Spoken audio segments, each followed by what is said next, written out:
नमस्कार दोस्तों, स्वागत है आपका एक बार फिर से हमारे चैनल पर। दोस्तों, आज हम 11 मार्च के टॉप 5 करंट अफेयर्स को क्विज के माध्यम से इंटरैक्टिव वे में सॉल्व करेंगे और उसको एक्सप्लेन भी करेंगे। आप इस वीडियो को एंड तक जरूर देखिएगा और खुद भी साथ में सॉल्व करने का प्रयास कीजिएगा।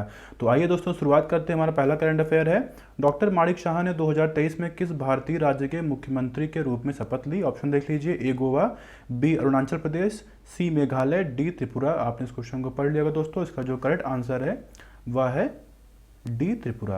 दोस्तों, अभी हाल ही में नॉर्थ ईस्ट के 3 राज्यों में चुनाव कंडक्ट हुए हैं, नागालैंड, त्रिपुरा और मेघालय में।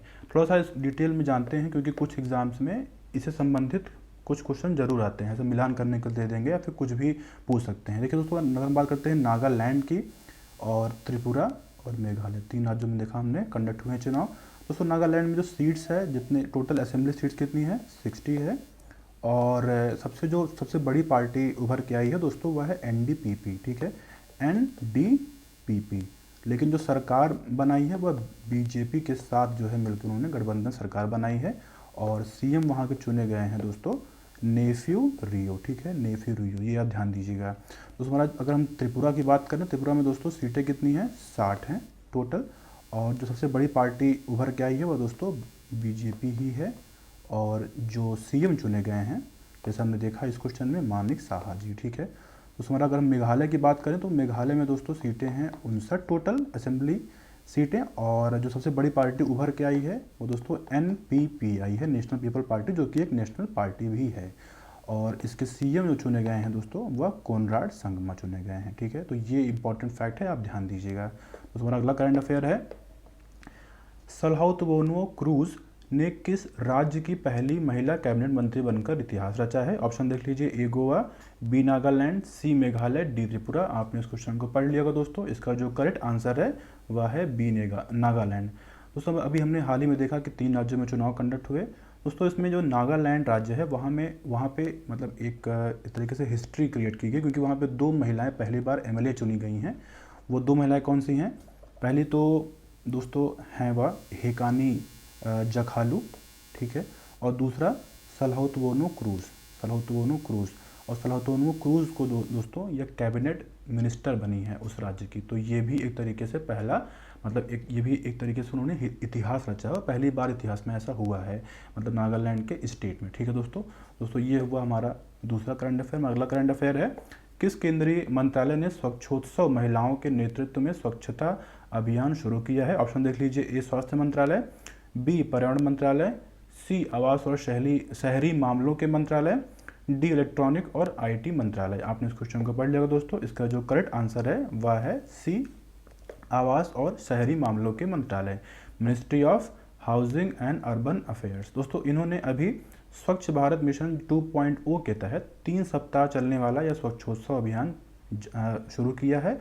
और मेनली इसमें है क्या, इसमें जो स्वच्छता में जो महिलाओं की सहभागिता को बढ़ाना, पहचान देना और उनको एक नेतृत्व भी जो है, मतलब वो नेतृत्व भी करें, ये भी उनको एक तरीके से प्रोत्साहित करना, यह इनिशिएटिव है या इसका एक तरीके से एम है या फिर कह सकते हैं ऑब्जेक्टिव है। ठीक है दोस्तों, हमारा अगला करंट अफेयर है, किस संस्था ने global greenhouse gas monitoring infrastructure पेश किया है? ऑप्शन देख लीजिए, A United Nation, B World Bank, C World Meteorological Organization और डी UNFCCC। आपने इस क्वेश्चन को पढ़ लिया होगा दोस्तों। इसका जो करेक्ट आंसर है वह है सी वर्ल्ड मेट्रोलॉजिकल ऑर्गेनाइजेशन। दोस्तों, यह जो ग्रीन हाउस गैस यह होती क्या है, पहले तो ये आप जान लीजिए, फिर हम बात करेंगे ये इंफ्रास्ट्रक्चर है क्या।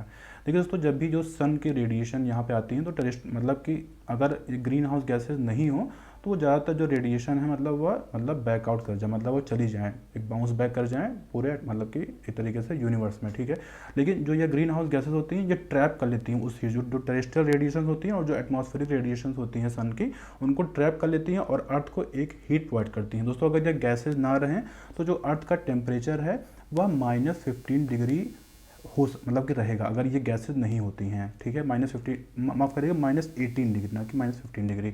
तो यह जो है, अगर ये गैसेज नहीं होती हैं तो इस अवस्था में हो सकता है, लेकिन इन गैसों के होने से एक जो प्रॉपर टेम्परेचर है, जो इस समय एवरेज टेम्परेचर अर्थ का वो 15 डिग्री सेल्सियस है, वह मेंटेन रहता है। दोस्तों, ये ग्रीन हाउस गैसेज मेनली होती कौन सी हैं? Carbon dioxide, methane, ozone, water vapour और नाइट्रस ऑक्साइड। ये प्रमुख जो है कुछ ग्रीन हाउस गैसेज हैं। और इन्हीं गैसों को ट्रैक करने के लिए इंफ्रास्ट्रक्चर बनाया गया WMO द्वारा।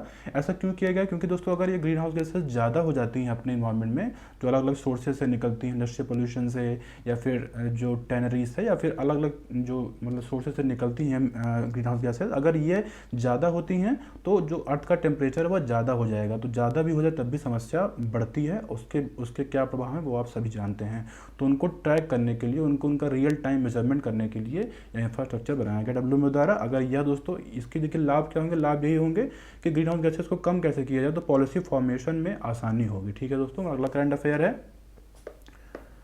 किस देश ने इंटरनेशनल बिग कैट अलायंस बनाने का प्रस्ताव दिया है? ऑप्शन देख लीजिए, ए रूस, बी भारत, सी नेपाल, डी चीन। आपने इस क्वेश्चन को पढ़ लिया होगा, इसका जो करेक्ट आंसर है वह है बी भारत। दोस्तों ये बिग कैट होती है क्या है? ये मेनली जो 7 ऐसी जो बिग कैट्स हैं, tiger, lion, leopard, snow leopard, puma, jaguar, चीता, ये दोस्तों मेनली इनको बिग कैट्स कहते हैं।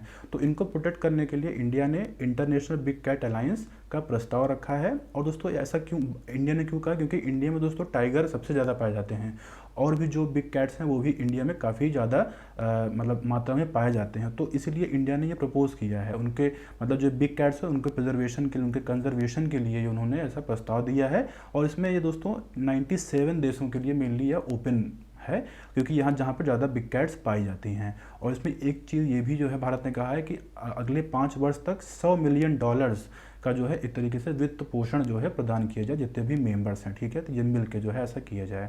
और ये जो है मेनली इसमें ऐसा प्रस्ताव है, जब ये बन के आएगा तो अच्छे से इसके बारे में हम डिस्कस करेंगे। दोस्तों ये हुआ हमारे आज से कुछ इंपॉर्टेंट करंट अफेयर। इस वीडियो को देखने के लिए धन्यवाद। आपका दिन शुभ हो।